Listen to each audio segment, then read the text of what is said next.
Dr. Sherpur as your emergency.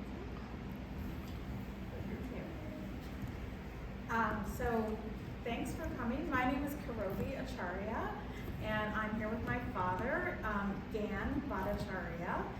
And we're really excited and want to thank the library and Zoe in particular for hosting us today. So the way we thought it would work is I'll ask him a few questions and he'll do a reading from the book, but then we really want to save a lot of time for your questions. So be thinking about whatever questions you might have for him. So I did not prepare a formal introduction of him, so this is going to be a little off the cuff. So my father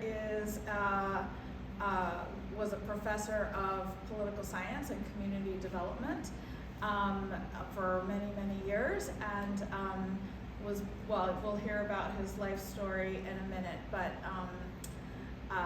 that's sort of just his professional background. And as of a few years ago, lives now not too far from where we are in Berwyn, Pennsylvania. So, all right.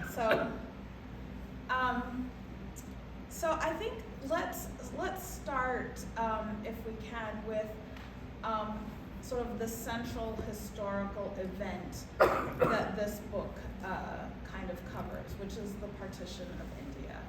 And if you could maybe just share briefly, not the college professor talk, but briefly, what was the Partition of India?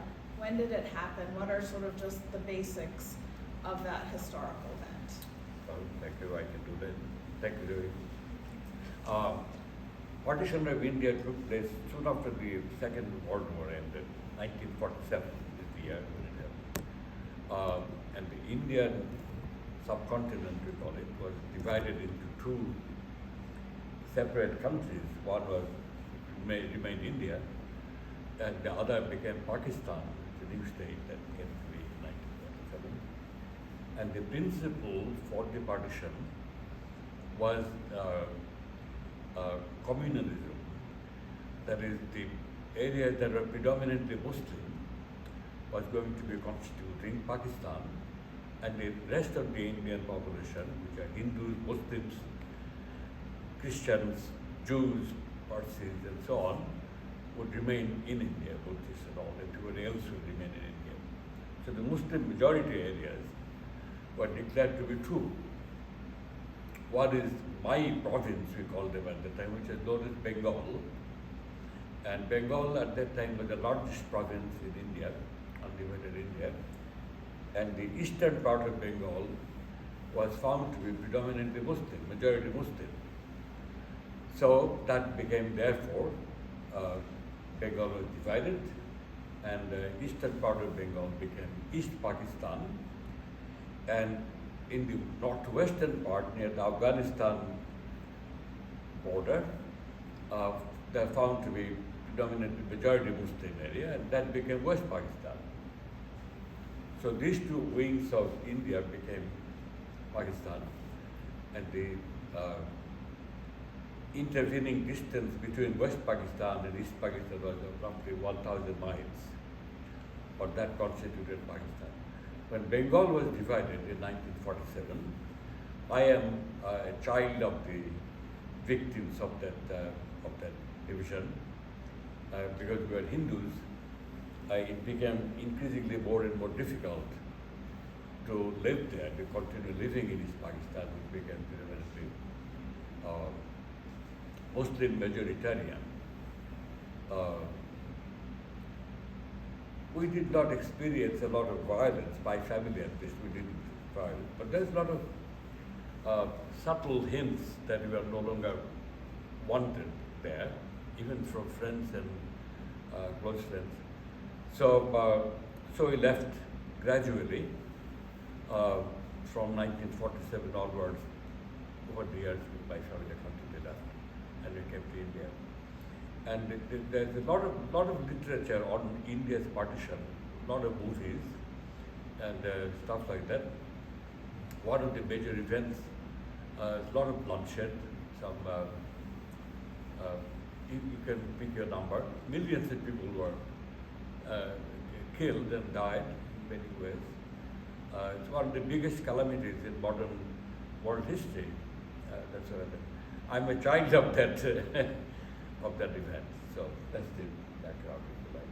Yeah, and just to kind of in 1972, I think East Pakistan became Bangladesh. 71. 71. Okay, yeah. So 71 it became Bangladesh. So why don't we start with a brief reading from the book?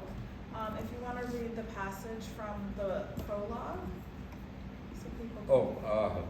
The title of the book is in search of Sherpur. Well, yeah. Tell people what Sherpur is.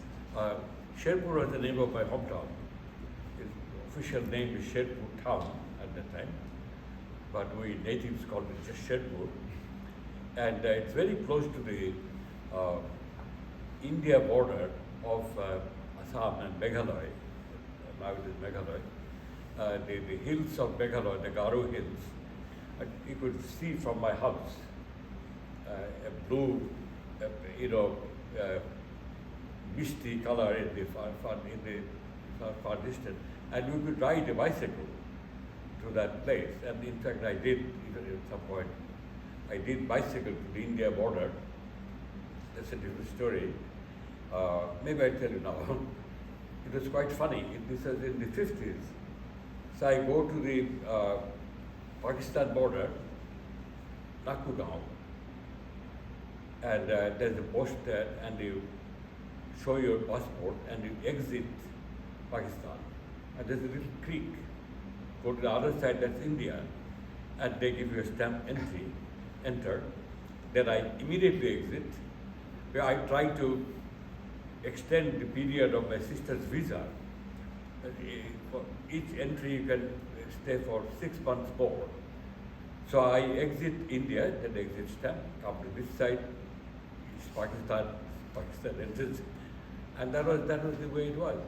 And they would ask me to sit down and eat. And both sides would frequently get to a very lonely place. This is the get together, stage plays and everything, and ask me, why don't you stay then? So do something. So, yeah. No, go ahead. I want to get to your reading. So. Sherpur, now you can see, now it's a major city in northern part of Bangladesh. Can you spell the last word down? The name of the town? You said Sherpur, and what's the last word? Town.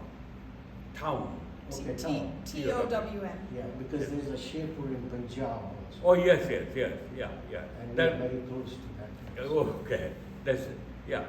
Shed in, it means tiger. Okay. So many people wanted to be living in, tiger's town. So and let me get to the reading.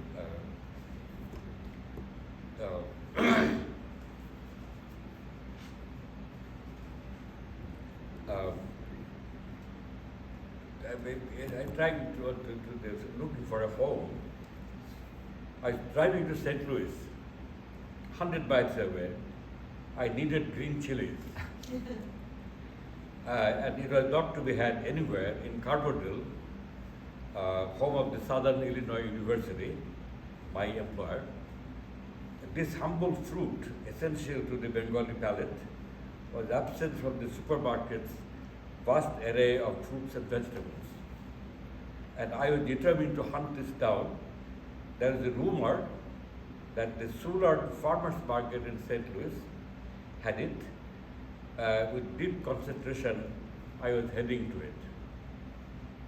Green chili, the essential condiment for alushatto bhat in Sherpur, for mushuri dal, macher jhol, jhal buri, and 50 other things.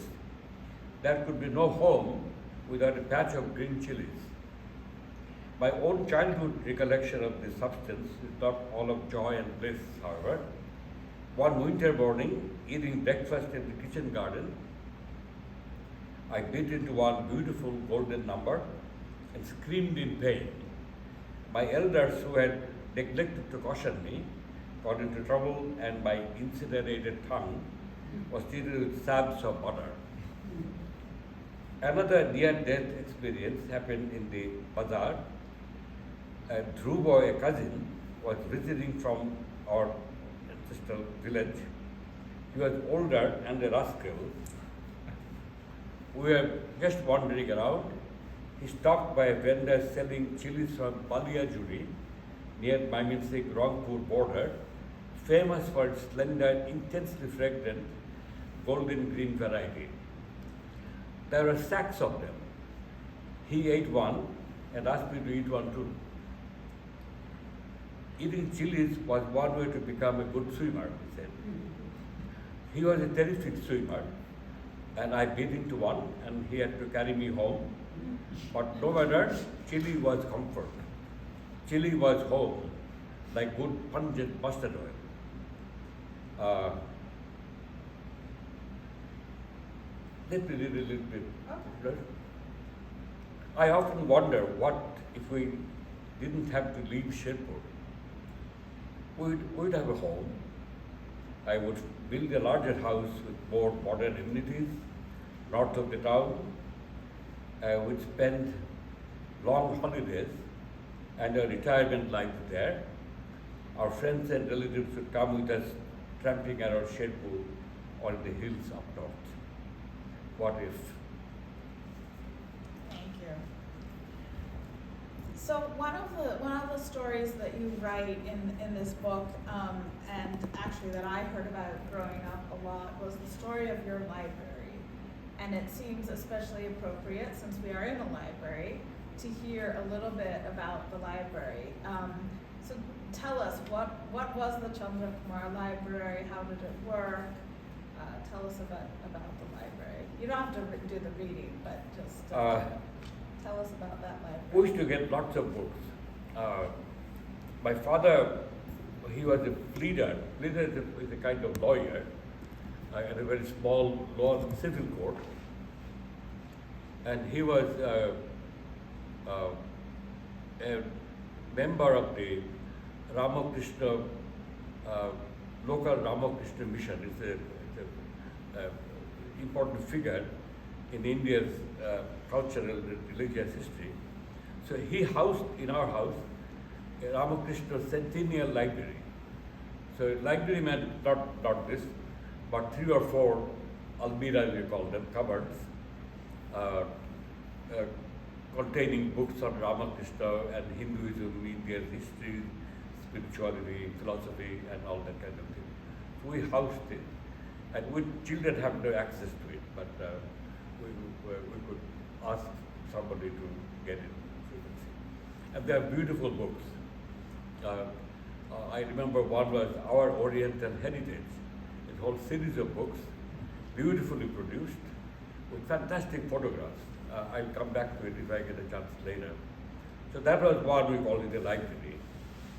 Then my father had his own law books and everything. So then the elders, my mother, my sister, and my father, they had their own adult collection of books, serious stuff, some not so serious stuff. So that we had in the house, we had a few cupboards for those books. And then with children, we had our own collection. What happened is on birthdays, you get books. Somebody visits you from the big city, brings books. So my elder brothers, my cousins, or any friend who came from Dhaka or Kolkata or even the local district or Mymensingh carried books for us. So in the course of time, we had hundreds of books. And I remember some which are absolutely fantastic. The first editions of the great Indian epic called Mahabharata. The first Bengali edition of that book in folio size, thick paper, large prints, 18 volumes. And they were this big, and absolute treasure. We had a full set of that, a full set of Ramayana, the other great Indian epic. Then we had Gulliver's Travels, Alice in Wonderland, then Hans Christian Andersen's, fairy tales, Grimm's fairy tales, all these big editions, Jules Verne, all this, so we had a huge collection of English and Bengali books. So my immediate elder brothers, two of them, I refer to them as Raso, Rangada and Shoda. Da means elder brother. They decided that we should have a library of our own, lending library. So we had 300-400 books, right? So we named it after my father, and we had a regular stamp with my father's name and the Chandra Kumar Library, Sherpur town. That was the. Then I think it also had the ESTD established. Okay. And so we had a little exercise book, accession list with names of books that are getting in. Then if you wanted to borrow, you should sign your name, date to be returned, etc. And the most important thing, the signature of the librarian. So I was not allowed to sign my name. My two elder brothers did. Eventually I was an assistant librarian, so we had a lot of books in that way. Shall I tell the rest of it? Yeah, tell us what happened to it. 1951, I lost them all. 1951, there was a little scare in Sherpur that there might be a communal uprising and that the Muslims would rise and, hurt Hindus. So my parents had to leave hurriedly at night, just pick up and leave. And they left, and 3-4 months later, when they returned to Sherpur, everything was gone. The house had been completely vandalized, and clothes and furniture you can replace, but the books are all gone.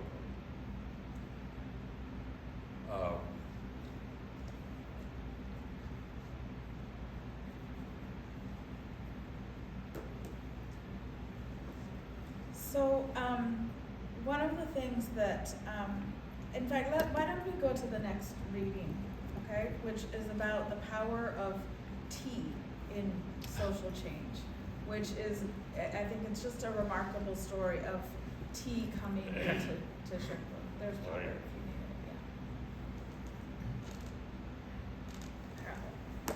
Sorry. I need to apologize. Tea first appeared in Sherpur right around the time of the partition, maybe 1946 or 47.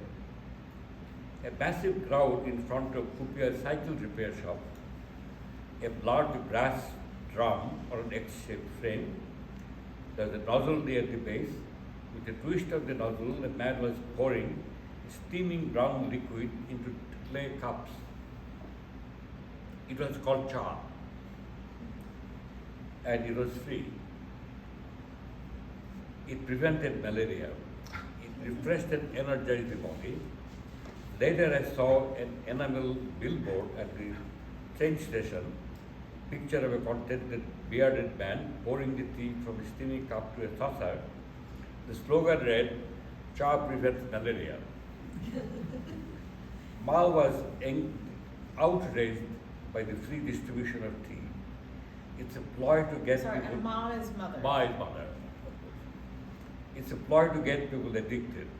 And the addiction was inevitable if you drank water after tea. And if cold, tea was sure to cause gout. But tea triggered a silent social revolution in Sherpur. Within days, Ma's prophecy was confirmed, at least partially. People could not live without tea. The traditional doi mishti, sweet shops, added tea to the menu. Numerous shops opened and sold only tea and maybe some biscuits and salt napkins. The larger shops set out sitting area complete with tables, benches and chairs, and pretty soon with daily newspapers. They started getting regulars who came daily, drank cups of tea in the morning and evening, while vehemently dissecting current political affairs. Before this, people would gather at people's homes and in different shops. But there is a more profound transformation. The doi mishti shops, almost always run by Hindus, strictly observed caste rules.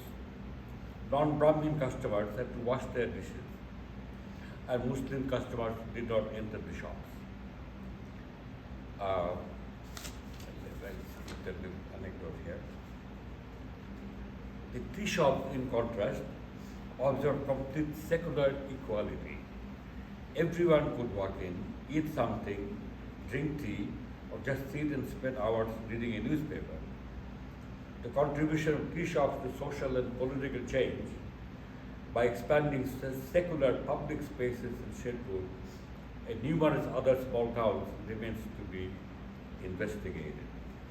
I'll let me tell you, my ma was dismayed by the astounding ubiquity of tea. Hospitable moms now were more likely to offer tea than fruits and thickened milk and stuff. Ma was firm in her conviction that tea was poisonous, would ruin your liver, and cause dyspepsia. It's difficult to ascertain the source of Ma's determination, but again, Baba was canvassing. Baba means father in my language. She had been canvassing for a while that everybody was drinking tea. Every household except ours. And no one had complained of bad liver or dyspepsia. Ma wouldn't budge. It's in this politically critical environment that Didi, my sister, brought a revolution, the tea revolution. The full dynamics are not known, or how Ma's resistance was overcome, but it was generally acknowledged that Didi had led the charge with concealed but strategic support from Baba and tactical assistance from the local tea shop owner.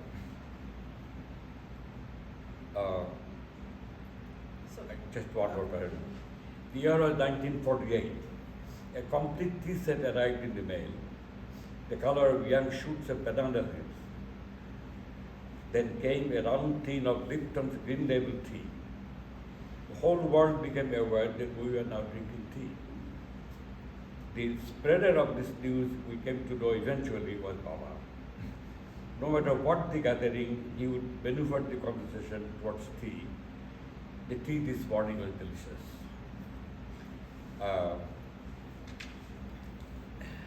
I had one more thing to add to it.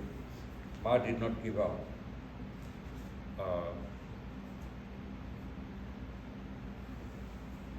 Ma had not fully surrendered.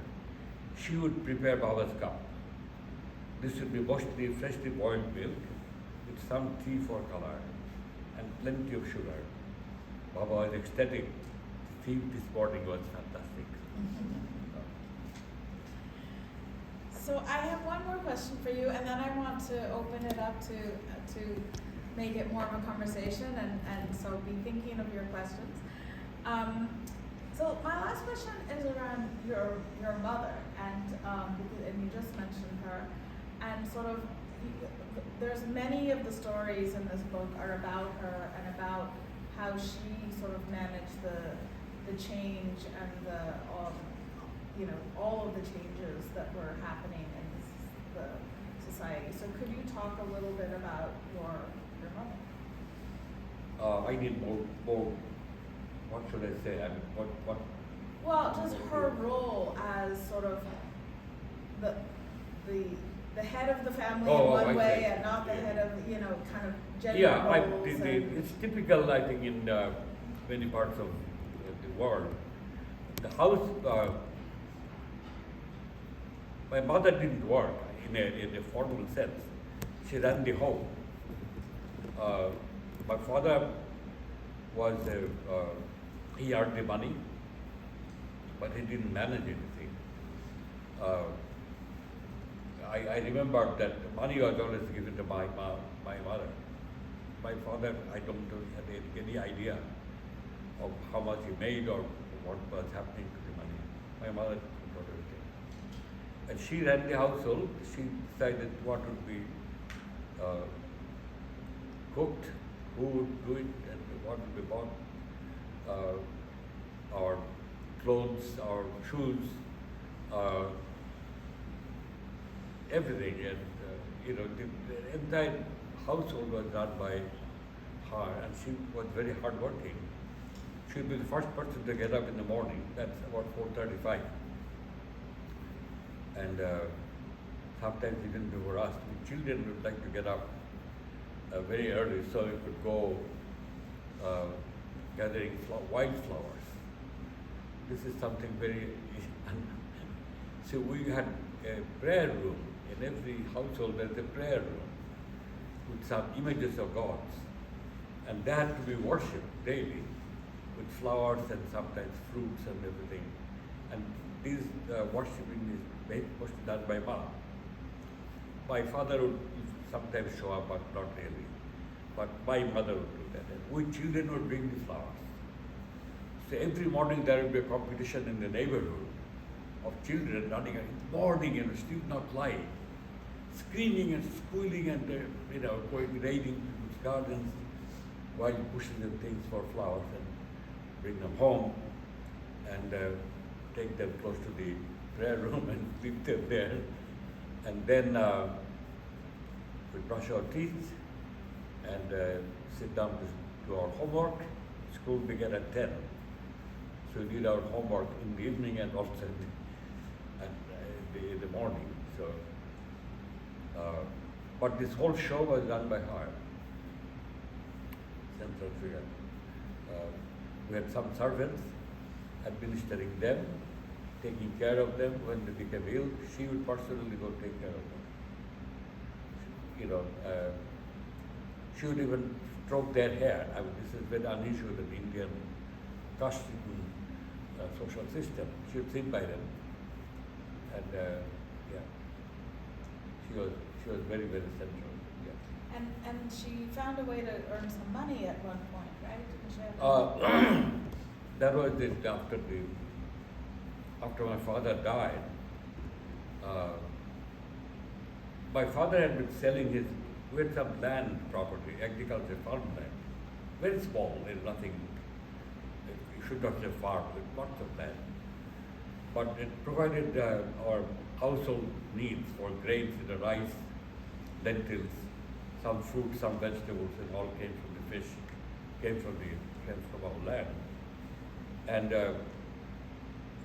after partition, when we moved to Calcutta, where the establishment cost in Calcutta was quite substantial, and gradually shifting money to India was becoming very difficult. There's no legal way to send money from East Pakistan to India. You have to go to what is called hundi, illegal way. You go to a local merchant who had a connection with Indian merchants. You gave the depository or East Pakistani currency, and he would give you a little slip, one by one, a secret code, and give you whisper to you an address in Kolkata. So when you go to Kolkata, you go to that address, show that little piece of paper, and you get Indian currency. Usually at that time at 50% discount.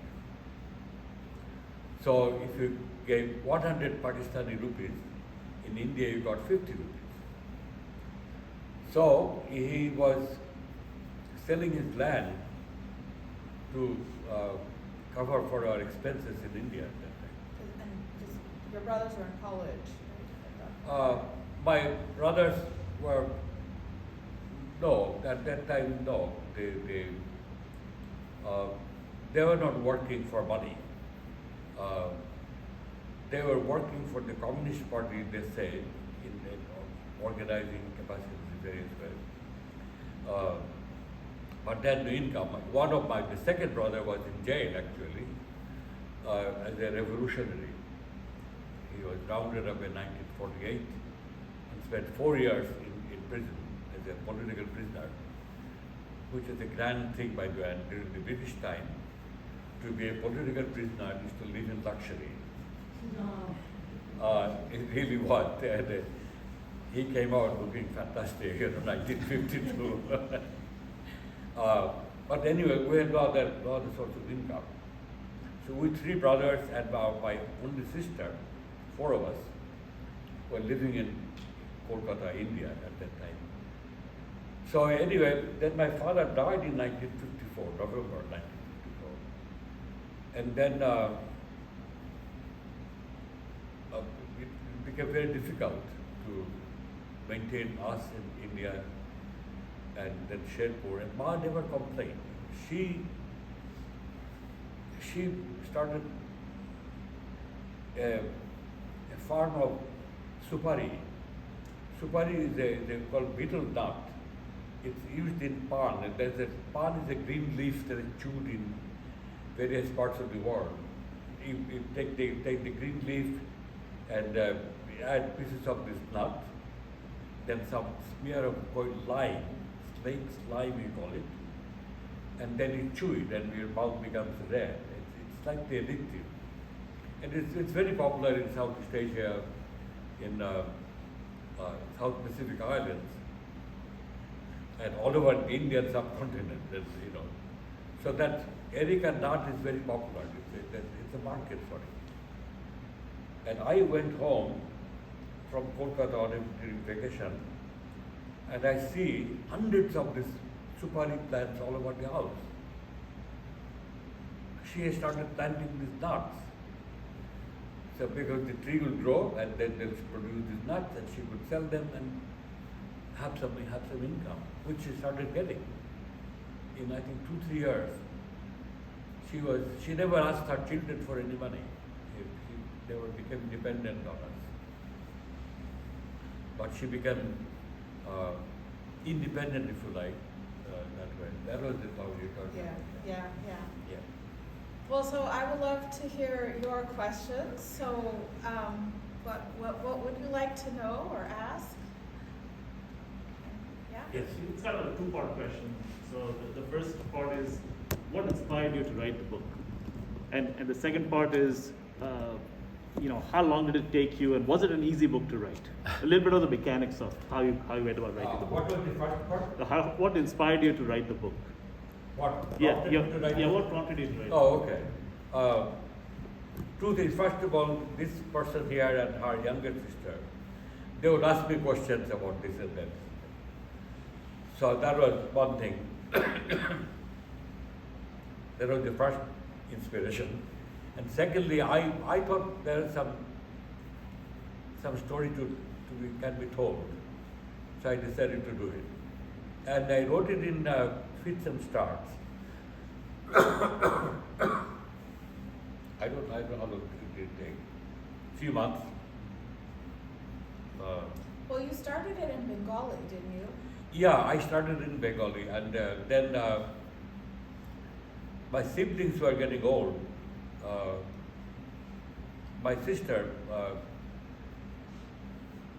was getting old; she was not well, and I thought of quickly producing some recollection for them. So and unfortunately, one of the main persons for whom I had written this in Bengali was my third brother, Rangada. He was the man from Sherpur, from my childhood, and he died before I could see it. But my other brothers, my second brother, and my immediate older brother, and my sister did see it, and I was very happy. They were very thrilled. He brought back memories for them, and everything, so they were very happy. So that was the main thing, really, the story. And it's not I said here, it's not a chronicle. I just remember whatever I remembered I wrote down. It's just not a really chronology. Yeah, vignettes. Yeah, right. Yeah. I'm a product of the partition too. But I was from the West Right. Pakistan, where we had a house. We were from Punjab, Sialkot. But my dad was in the railways, so he was stationed in Sindh when the partition took place. And at that time, my dad went to work and they said, either you convert or get out. So we left everything and came to India, as well as everything lost in Sherpur, as well as here, all the bank loans, everything we lost. And I was what, 7 going on 8. Yeah. So I understand fully what was going Yeah. on at that time. And I myself have, just for the children, writing 3 phases of my life. I started on Urdu, my education, to the 1st grade. And then I started in Hindi to the 5th class. Then I went to British school, 6th standard. And my first course was with the literature was Shakespeare, the Richard II, and I didn't know a sentence of English. Within a month, I had to learn all that stuff. So yes, we did go through those things, and my phases are what was in Pakistan, and what I saw as coming out of Pakistan, and then in India, going to all the schools, and then in the 3rd is America. How I got pickpocketed the first day I came to America. Everything went. So yeah, the life-wise, its hardships do come in. That makes you stronger also. Incidentally, I must mention there's a new book just come out. It's written in Hindi, and it got written by Indian woman. It got the first International Man Booker Prize. Now it's called Booker Prize. The first translated book to be given Booker Prize. It's called The Tomb of Sand in English. Tomb of Sand. You read what is tomb in Urdu? Tomb. Cover. Cover. Red Tomb. cover. Red Tomb. cover are covered. Red is sand. So it's probably written in Hindi originally, then apparently beautifully translated by this American lady. She's a professor at Loyola University in Chicago. Yeah, the same story about the partition. There were, just for your information, when India partition took place, there were 3 Pakistans. West Pakistan, East Pakistan, and South Pakistan, which was Hyderabad area. I don't know if you're familiar or not. Seen, But Sardar Vallabhbhai Patel was one of the leaders. He said, we can't have anything central to the India. There was India all around it, and that was just one little area, which was Pakistan. So he overtook that and got rid of it within months itself. So then there were 2 predominant Pakistans. Other questions? So I have a kind of a comment and a question. So the first thing I would say is congratulations on putting your memories down. It's a delightful read. And it's especially delightful because I'm amazed at the details that you remember from, such a long time ago. I mean, even the nuances of the authors in your library and, the small little details of events that you had to wake up at 8 o'clock in the morning, because the train was at 11 o'clock in the morning. And this is like some, many, many years ago. But I think you really bring it to life with such beautiful details about life in Sherpur. My question to you is, when you think of undivided India, when you were living in Sherpur, it was, community with Hindus and Muslims living in, what seemed to be a seamless interaction between communities. There was nothing Hindu or Muslim about the community and growing up. You had friends who were Muslims and teachers and professors. And then you fast forward to when you go back to Sherpur, after 72. So that is one piece of it. What transitions or what struck you as being different going back to Sherpur? And a similar question, when you left in 1951 for what was supposed to be a Christmas break but turned out to be much more than a Christmas break, and you didn't come back for many years, what differences did you find between Sherpur and Calcutta, even though it was Bengal? But did you find any cultural differences in the way people spoke, the clothes they wore, the food they ate? So that's a 2-part question. So just, between Sherpur and Calcutta, differences, and then in time, going back to Sherpur, differences? I'll take the second question first. Going back to Sherpur, I went there, we left Sherpur in our house was sold, or we lost it in 1960. Losing it is probably a better metaphor. So since then I couldn't go. Then anyway, there's a little history there. So after 1960, the first time I went to Sherpur was in 1972. That after Bangladesh has come to be 1971, and I had many friends in Bangladesh. Some of them had been tortured, some of them had been killed, and all Muslims, by the way, practically all. That's some Hindus. So I wanted to quickly go and see them. So in May '72, I went to Bangladesh, and so naturally I had to go to Sherpur. And I got off the bus, and everybody recognized me. The rickshawala, then I don't know, after 12 years, the folks who used to work in our house, the servants, they all came and hugging me and crying, and it was a total mess. And I stayed with the widow of a friend of mine, my elder brother's friend. They had a very substantial house, they were semi-zamindar. And that house, they are Hindus. The house was the target of the, what they call Razakars, the Pakistani army, the Bengali supporters of Pakistani army. And their job was to point out, and here is the house, here is, this guy is bad. So they raised the house down completely. Such time staying with that widow, if you like. And people are trooping into the house to see me. And I had to walk past my house, our house,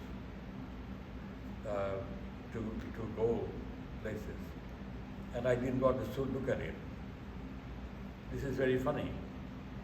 And here in the house, I'm walking like this, I wouldn't look at it. So then my dear friends, they thought I should see it. So they surrounded me on both sides and pushed me into the house in the evening. And I thought I'd die. My heart just was pounding. I didn't want to go in. It's kind of a sacrilege. Other people are living in it now, some of our old furniture was still there, and they're still sleeping there. So I sat like that, and they were very loving people that would, steal your house, treat it like yours. But that was very painful. The other thing that was really painful, that happened not in '72, but the following time, I went in 1974. And people then asked me, why are you coming so often? Are you trying to retrieve your property? So they found it non-sentimental motive. That really upset me. And they're looking at me in a different gaze, they're a little distance, as it becomes some alienation had taken place.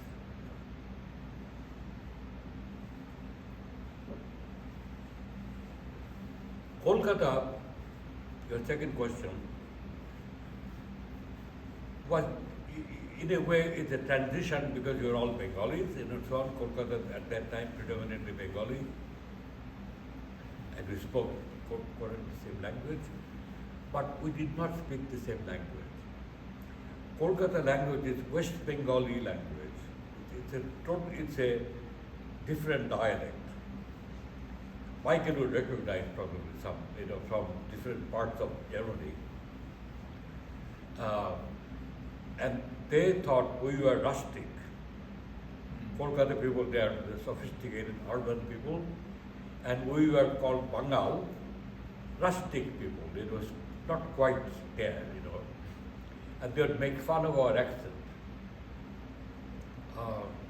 I remember when I started going to school, 9th grade, my classmates, most of them are from Kolkata. They would cheer at us. There were 3 boys from East Bengal, Pakistan. They would make fun of us.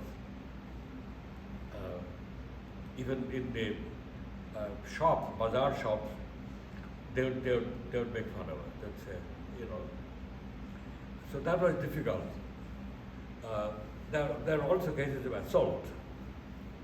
Many Kolkata people did not like us coming to India. They thought we were invading their territory. And we came in droves. Millions of us came, right, after the partition. And they took over uninhabited, the fringe of Kolkata. They just, forcefully occupied these areas and started building shacks and houses and so on in India. So there's a lot of hostility initially that we faced. So the transition was difficult. Eventually, it became all right. We changed the language actually.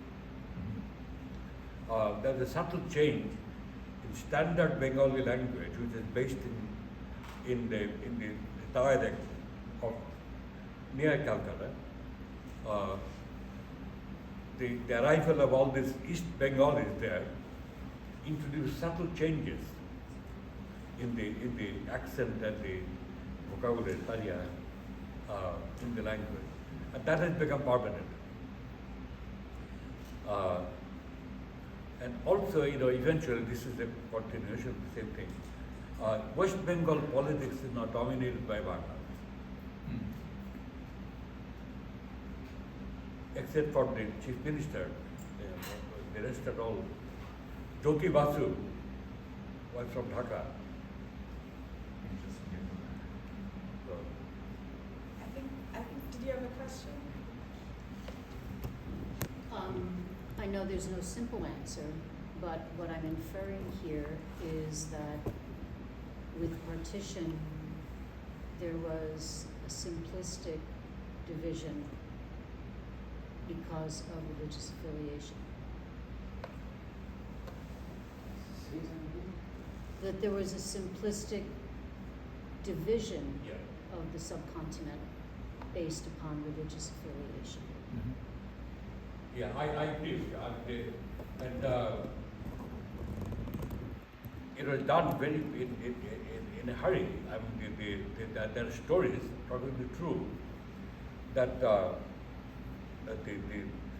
British officer who was given the charge to draw the partition line, I'm blocking his name. Durand. What? Durand. Durand. William Durand. He did that in a fit of, I think he was drinking whiskey or something, He just drew the line overnight in 2-3 days. But on the other hand, I don't know how else could it be done. I mean, we were so intermixed, But why did it have to be done in the first place? Oh, that's an absolutely good question. There are many theories about that now. Now, the gentleman, he did not have the knowledge of India. He had just come from England, sent as a person to divide India into India and Pakistan. So he drew a line in places where we thought it was unfair because both of our houses went too. So he just took that river and drew it. I don't know. It wasn't simple. So, Well, I and I think- think there was important distinctions between what happened in the East and what happened in the West. Do you want to talk about? West, I think there's a beautiful book by a great Indian English writing in English, Khushwant Singh, The Train to Pakistan. The Train to, what's the name of the book? Train to Pakistan or train to Lahore? Train to Pakistan. It's a little paperback you can get. The library may have to. It's an amazing story about the partition. And the other, of course, a great short story by I'm blocking these names, I don't know. Sadat Hussain Bhatto, Tuba Deng. It's a fantastic story in a what you call lunatic asylum at that time. The transferring the patients according to religion. Anyway, yeah, there's total absurdity. There are many movies about the partition. The West, I mean, yeah, on the West. Mostly about the West. The West Pakistan, which the partition of northwestern India was infinitely more brutal than what happened in East Pakistan. I mean, the carnage that happened from people fleeing from what became West Pakistan to India, and people fleeing from India to West Pakistan, that sort of carnage did not happen in the case of East Pakistan. There are murder, there are a lot of brutalities, but not at that scale. You know, Sherpur never had a riot, by the way, my hometown. We never had a riot. There are hostilities, you know, why are you still here, and why don't you go, that kind of cheers. But we had never had any riot, even now. There are places in the southern Bengal, like Noakhali, in Kolkata particularly, there had been horrible brutality, but nothing compared to what happened in West Pakistan. I think an important distinction between what happened in East Pakistan and West Pakistan was it to do with the language, because in the East there was a common shared language and a common shared culture, whereas in the West it wasn't really commonality of language or culture. It was really, more based on religion and not, it was ethnically a very different, but the East of the country was common, language common, heritage common. Yeah, 92% of people in East Bengal spoke Bengali as a mother tongue. Which is also the reason why 25 years later, East Pakistan became Bangladesh. Right, exactly. And the West became Pakistan. There are other events. 1968 election in Pakistan under Bhutto. There was a democratic election